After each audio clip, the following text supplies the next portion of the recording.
Isso é trabalho de mulher, disseram meus irmãos, quando nosso pai ficou doente. Mas quando ele faleceu, eles disseram: é tudo nosso, você fez apenas sua obrigação. Eu ri e deixei eles ficarem com tudo, mas... Você precisa se dar o respeito, Clara. O que as pessoas vão pensar? A voz do meu irmão mais velho, Ricardo, cortou o barulho alegre do almoço de domingo como uma faca. O garfo parou a meio caminho da minha boca. O riso da minha filha, Sofia, brincando no tapete da sala, pareceu congelar no ar. Levantei os olhos e encarei a mesa. Ricardo, com sua postura de dono da verdade. Daniel, meu outro irmão, balançando a cabeça em concordância silenciosa como sempre fazia. E meu pai, Flávio, no seu lugar de costume na cabeceira da mesa, com um olhar que misturava reprovação e uma certa decepção. Tudo porque eu tinha trazido Marcos, meu namorado e hoje meu marido, para conhecê-los. Meu peito se apertou. Eu tinha 30 anos, uma vida, uma carreira. E ainda assim, para eles, eu era a garotinha que precisava de permissão e aprovação para cada passo que dava. O cheiro do feijão tropeiro e da carne assada, que antes me trazia conforto, agora parecia sufocante. Me dar o respeito, Ricardo. Eu estou namorando. Uma pessoa. O nome dele é Marcos, e ele está sentado bem aqui. Respondi, minha voz tremendo um pouco, mas firme. Tentei não olhar para Marcos, que estava visivelmente desconfortável ao meu lado. Não é sobre ele, é sobre você. Daniel finalmente abriu a boca, sempre o diplomata do trio. Pai sempre nos ensinou a zelar pelo nome da família. Você aparecer com um namorado assim, do nada. Do nada. Eu quase ri, mas era um riso amargo, sem humor. Eu estou saindo com ele há 6 meses, Daniel. 6 meses. Achei que era a hora de vocês o conhecerem. Qual é o problema? O problema era eu. Sempre foi. Lembrei-me de quando éramos mais novos. Ricardo e Daniel transformavam nossa casa num desfile de namoradas. Cada final de semana era uma garota diferente. Lembro-me de uma vez, quando eu tinha uns 15 anos, e Ricardo, com seus 20 e poucos, trouxe 3 garotas diferentes no mesmo mês. Minha mãe, que ainda era viva na época, apenas suspirava e dizia: coisas de homem, minha filha. Homem é assim mesmo. Meu pai ria, dava tapinhas nas costas do filho mais velho e dizia: esse é o meu garotão. Era aceitável. Era esperado. Eles eram homens, afinal. Estavam aproveitando a vida. Mas quando eu, aos 18, comecei a namorar meu primeiro namoradinho da escola, o mundo veio abaixo. Reuniões de família foram convocadas. Meu pai teve uma conversa séria comigo sobre honra e reputação. Meus irmãos me tratavam como se eu fosse uma criminosa, me vigiando, controlando minhas saídas, questionando cada amizade masculina. A hipocrisia era tão espessa que eu podia senti-la na pele, um manto pesado que eu era forçada a carregar. E agora, ali estava eu, uma mulher adulta, sendo tratada da mesma forma. Eu amava minha família. Amava de verdade. Amava as risadas nos churrascos, o jeito como meu pai se derretia pela minha filha Sofia, a forma como nos momentos de crise nós nos uníamos.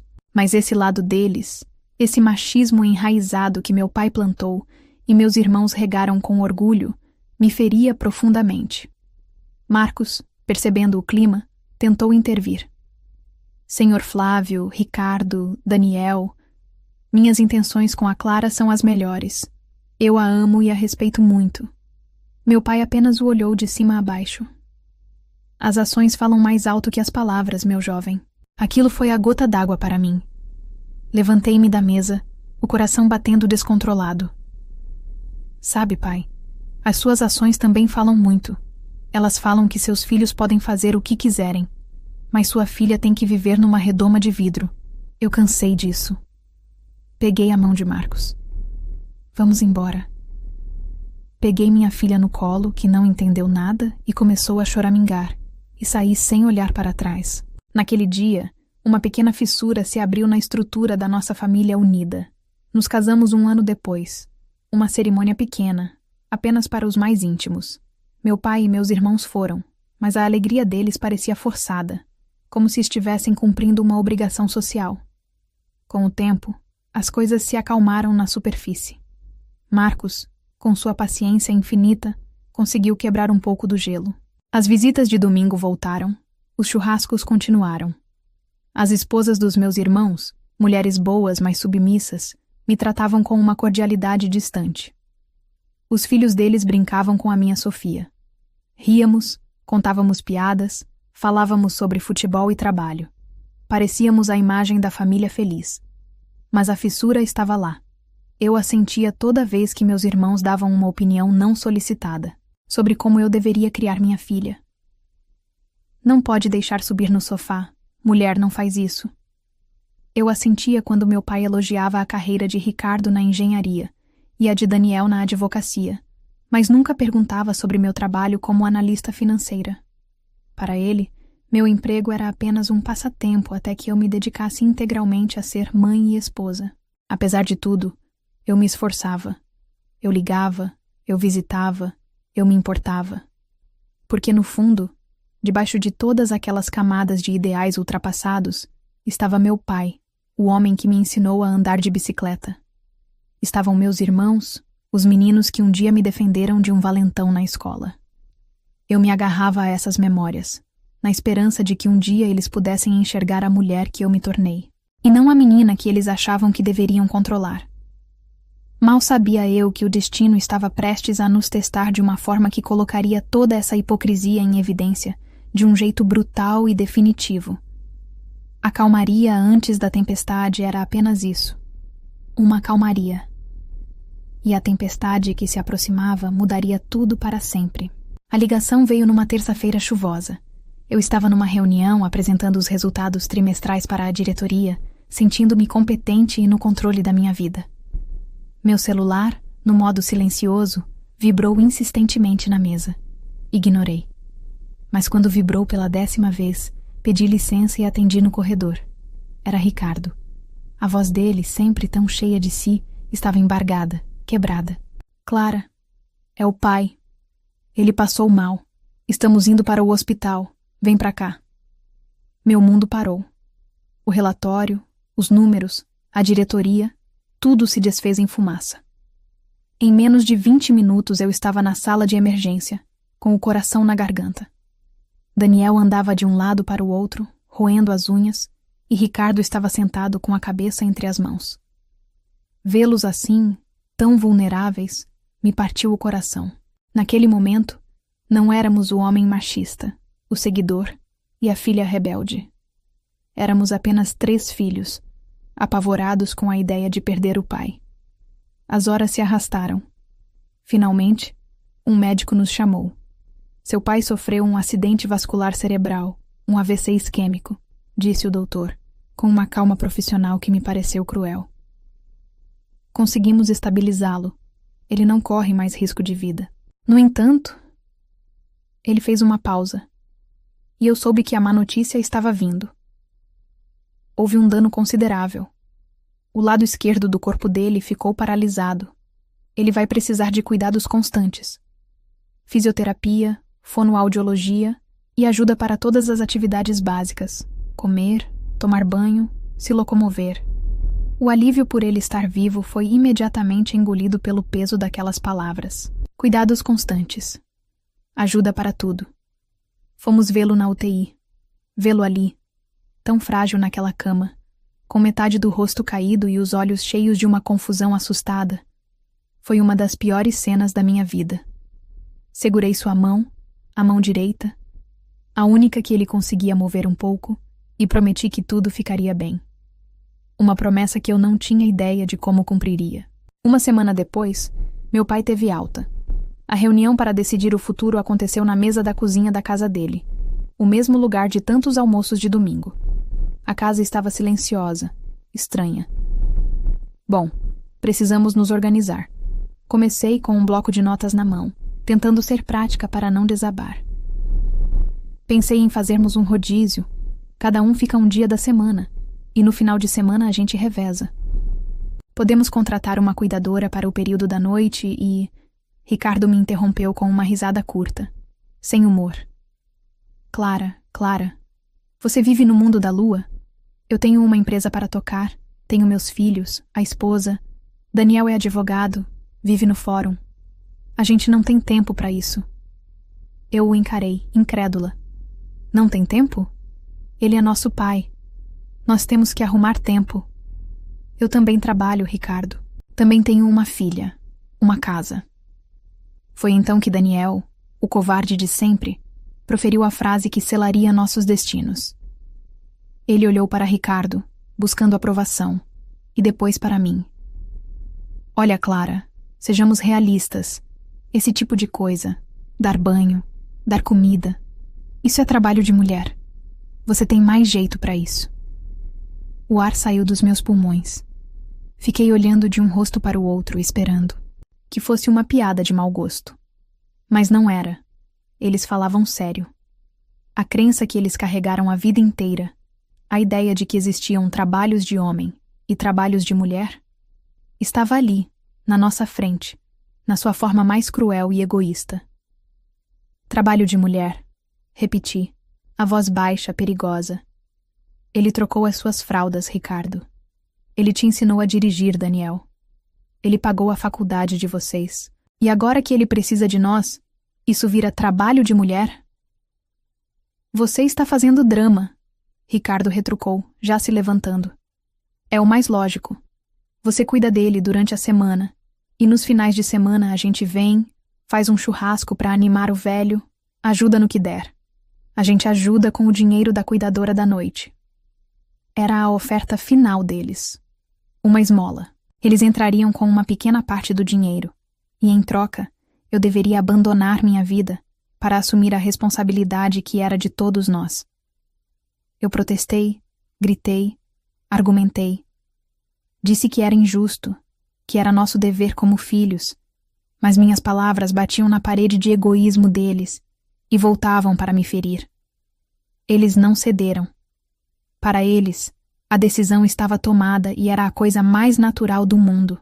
Sem opção, eu cedi. Na semana seguinte, pedi demissão. Meu chefe não entendeu, mas aceitou. Cheguei em casa e contei tudo para o Marcos, chorando de raiva e de cansaço. Ele me abraçou forte e disse: "Nós vamos passar por isso juntos. Eu estou com você." E ele esteve. Mesmo quando eu chegava em casa tarde da noite, exausta, cheirando a remédio, e só tinha forças para tomar um banho e desmaiar na cama. Nosso relacionamento esfriou, não por falta de amor, mas por excesso de exaustão. Quase não nos víamos. Meu tempo com a Sofia também diminuiu drasticamente. Eu a deixava na escola de manhã, passava o dia na casa do meu pai, e quando Marcos a buscava no final da tarde, eu ainda estava lá. Chegava em casa a tempo de lhe dar um beijo de boa noite. "Mamãe, por que você não brinca mais comigo?" Ela me perguntou uma noite com seus olhinhos tristes.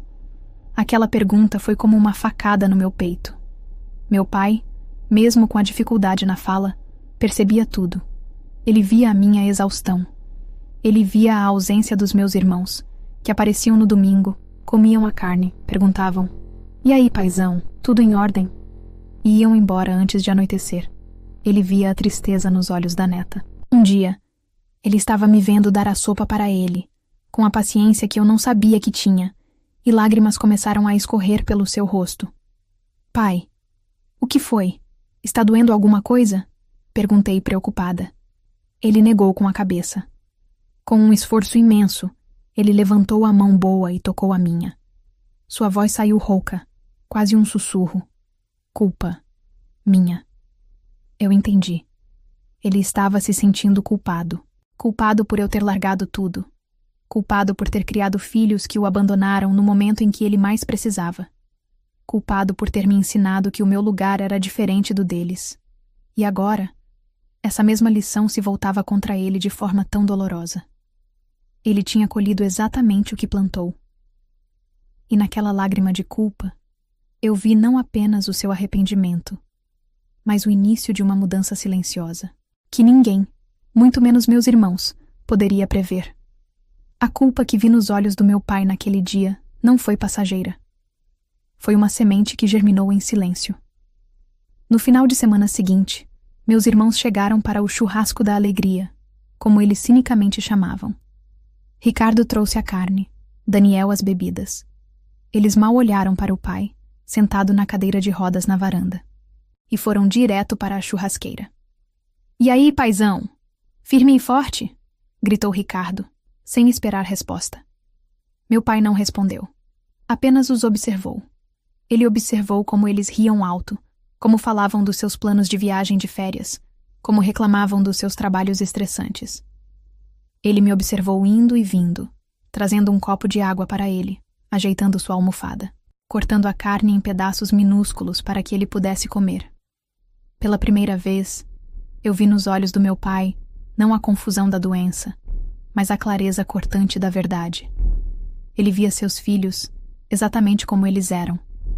Na segunda-feira, depois que eu o ajudei com o banho e o coloquei na poltrona da sala, ele apontou para um caderno e uma caneta que eu deixava na mesinha ao lado.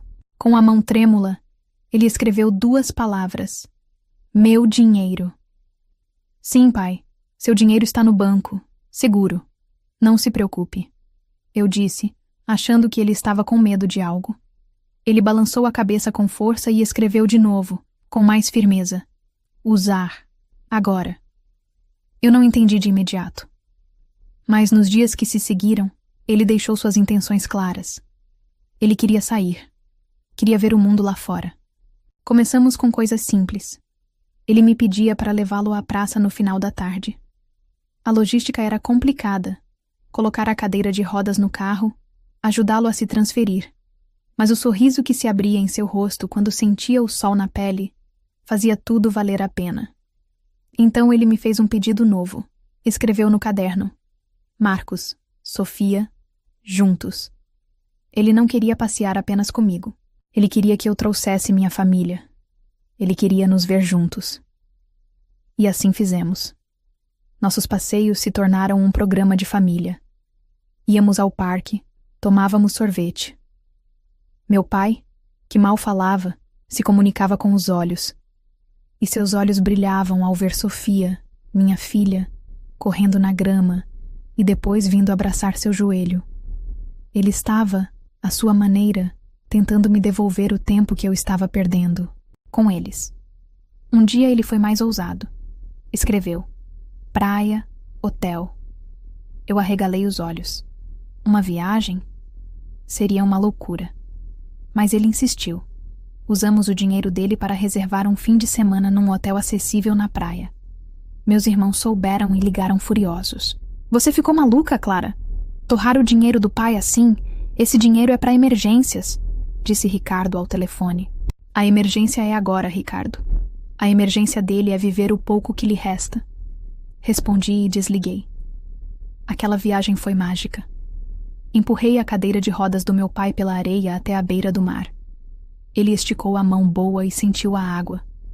Eu, Marcos e Sofia entramos no mar, e ele ficou nos olhando da areia, com um sorriso que eu não via há anos. Era um sorriso de paz. Gastamos o dinheiro dele em bons restaurantes, em passeios de barco. Ele fazia questão de pagar tudo. Era como se ele estivesse se libertando. Numa tarde, enquanto ele descansava no quarto, eu estava sentada na varanda, rabiscando uns modelos de vestido num caderno. Um velho hábito dos tempos em que eu sonhava em trabalhar com moda. Ele acordou e me viu. Fez um gesto para que eu mostrasse. Com vergonha mostrei meus desenhos. Ele os olhou por um longo tempo. Depois, escreveu no seu caderno: "Seu sonho." Lágrimas encheram meus olhos. Isso era antes, pai. Um sonho antigo. Ele negou com a cabeça. E então, com a maior dificuldade do mundo, ele começou a falar, juntando as palavras com um esforço imenso. "Seu futuro. Eu ajudo." "Pai, não precisa. O senhor tem que guardar seu dinheiro para o seu tratamento." "Não," ele disse, a voz forte de repente. "O dinheiro é meu. Eu decido." E então veio a explicação. "Você cuida de mim, eles... churrasco." Uma lágrima escorreu de seu olho. "Quando eu for, eles pegam tudo. Vão dizer que você não fez mais que obrigação. Ele respirou fundo. Seu pagamento é agora. Seu futuro. Eu desabei a chorar. Ele tinha entendido tudo. Ele sabia exatamente o que aconteceria. Ele não estava apenas gastando seu dinheiro por prazer. Ele estava fazendo justiça. Estava me dando a minha herança em vida, da única forma que garantiria que meus irmãos não colocassem as mãos nela. Na semana seguinte, ele insistiu que fôssemos ao banco. Ele me deu uma quantia considerável de dinheiro. Comece, ele escreveu. Com aquele dinheiro, meu sonho renasceu. Comecei a comprar roupas de bons fornecedores, vestidos, blusas e a vender online. Tirei fotos, criei um perfil nas redes sociais. Meu pai era meu maior incentivador. Ele olhava as fotos, aprovava com um aceno de cabeça. A primeira venda foi uma explosão de alegria que compartilhei com ele. O negócio cresceu. O que começou com algumas peças no quarto de hóspedes virou um pequeno estoque. Eu reinvestia todo o lucro. Em um ano, eu já ganhava mais do que no meu antigo emprego. As pessoas me perguntavam por que eu não abria uma loja física, já que o volume de vendas era grande. A resposta era simples. Trabalhando de casa, eu podia continuar cuidando do meu pai. Podia parar para lhe dar um remédio. Podia almoçar com ele. Meu sucesso estava entrelaçado com a minha dedicação a ele. E ele sabia disso. Ele não estava apenas me dando dinheiro. Ele estava investindo na mulher que ele finalmente aprendeu a enxergar e a admirar. Os 3 anos seguintes foram uma dança agridoce entre a vida e a despedida. A saúde do meu pai continuou a se deteriorar lentamente, mas seu espírito, de alguma forma, parecia mais vivo do que nunca. Nossos passeios se tornaram mais curtos. As viagens deram lugar. Há tardes na varanda, mas a conexão entre nós só se aprofundou. Ele assistiu de sua poltrona meu pequeno negócio online florescer e se tornar minha fonte de orgulho e sustento. Ele via as caixas chegando, os pacotes saindo, e em seus olhos eu via a satisfação de um investidor que vê seu melhor projeto dar certo. Eu era o projeto dele, o projeto de redenção. E então, numa manhã de primavera, ele se foi. Foi tranquilo, durante o sono. Eu o encontrei sereno, como se estivesse apenas descansando de uma longa jornada. A dor foi imensa, um buraco profundo no meu peito. Mas por baixo da dor, havia uma camada de paz. Eu não tinha arrependimentos. Tivemos nosso tempo. Fizemos as pazes de uma forma que as palavras jamais conseguiriam. E eu sabia que ele partiu se sentindo amado e cuidado. O funeral uniu a família na dor, como funerais costumam fazer. Meus irmãos choraram. Acredito que o choro deles era sincero, uma mistura de perda e talvez, bem no fundo, de uma culpa que eles nunca admitiriam. Por alguns dias, fomos apenas filhos que perderam o pai, mas a trégua, como sempre, foi curta.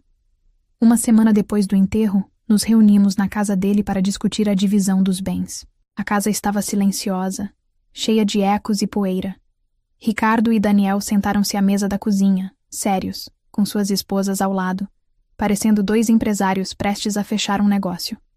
Eu me sentei do outro lado, com Marcos segurando minha mão por debaixo da mesa. Uma prima nossa, Célia, que sempre foi muito apegada ao meu pai, também estava presente para dar apoio. Foi ela quem acendeu o pavio.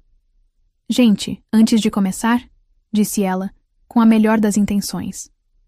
Eu acho que todos nós concordamos que a Clara deveria ter uma parte maior de tudo. Ela largou o emprego, dedicou os últimos 3 anos da vida dela integralmente ao tio Flávio. É o mais justo. O silêncio que se seguiu foi pesado. Ricardo olhou para Daniel, depois para mim, e seu rosto se fechou, numa máscara de desprezo e ganância. Justo, ele zombou. Não tem nada de justo nisso.